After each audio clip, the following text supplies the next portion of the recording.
नमस्कार दोस्तों, मेरा नाम है गौतम सोनवने। आप सभी का सोनवने पाचोरा वाला चैनल में स्वागत है आपके लिए एक बार फिर।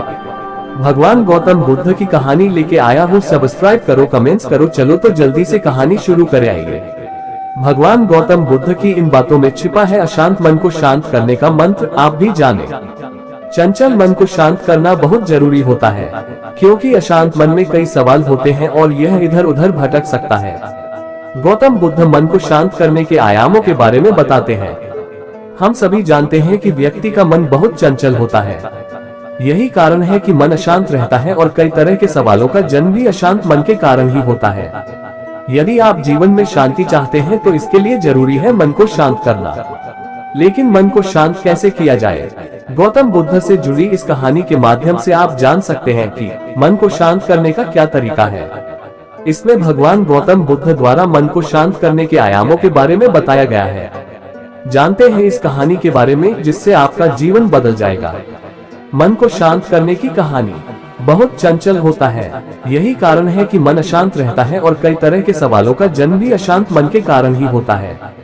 यदि आप जीवन में शांति चाहते हैं तो इसके लिए जरूरी है मन को शांत करना। लेकिन मन को शांत कैसे किया जाए?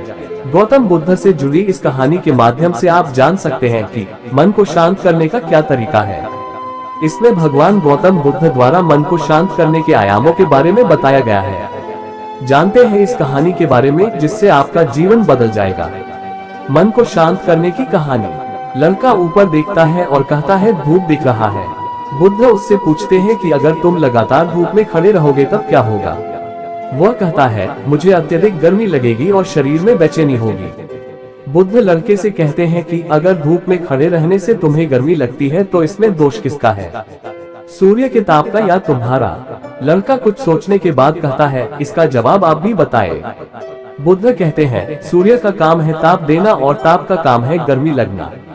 ऐसे में तो दोष तुम्हारा ही है कि तुम धूप में जाकर खड़े हुए, जिससे कि तुम्हें गर्मी लगी। तुम्हें अगर शीतलता चाहिए तो तुम्हें छांव में रहना होगा। ठीक इसी तरह चंचल मन का भी स्वभाव होता है विचारों और भावनाओं को जागृत करना। विचार क्षण भर के लिए होते हैं, लेकिन विचार से पैदा हुई भावनाएं देर तक टिकी रहती है। लेकिन ये तुम्हें निर्णय लेना है कि तुम्हें विचार और भावनाओं के साथ चलना है या अलग दिशा बनानी है। कैसे करें मन को शांत? बुद्ध कहते हैं मन को शांत करने के लिए तन के आयाम पर काम करना सबसे आसान तरीका है। शरीर के स्तर पर हमारी कर्मेंद्रियां और ज्ञानेंद्रियां है। कर्मेंद्रियां कर्म और ज्ञानेंद्रियां ज्ञान से जुड़ी होती है। इससे हम अपनी संवेदनशीलता को बढ़ा सकते हैं, यानी हम जो भी काम करें उसे आनंद के साथ करें। मन के आयाम से हटकर तन के आयाम पर जाने से ही तुम्हारा चित्त शांत होगा। ऐसा करने से तुम मन के आयाम से हटकर शरीर के आयाम पर आ जाओगे। ठीक उसी तरह जैसे तुम धूप से हटकर छांव में आ सकते थे। मन के आयाम से हटने पर तुम्हारी जागरूकता तन पर आ जाएगी। जब तुम तन के आयाम पर काम करोगे तब तुम्हारा चित्त शांत होगा।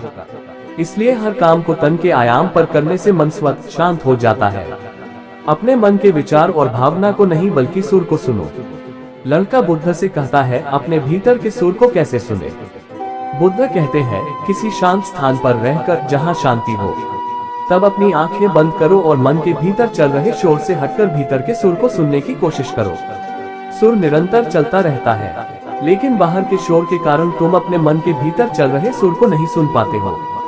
जब तुम अपने दोनों कानों को अपने हाथों से बंद कर दोगे तभी मन के सुर को सुन पाओगे। इस तरह तुम मन की अशांति से दूर हो जाओगे और तुम्हारा मन शांत हो जाएगा।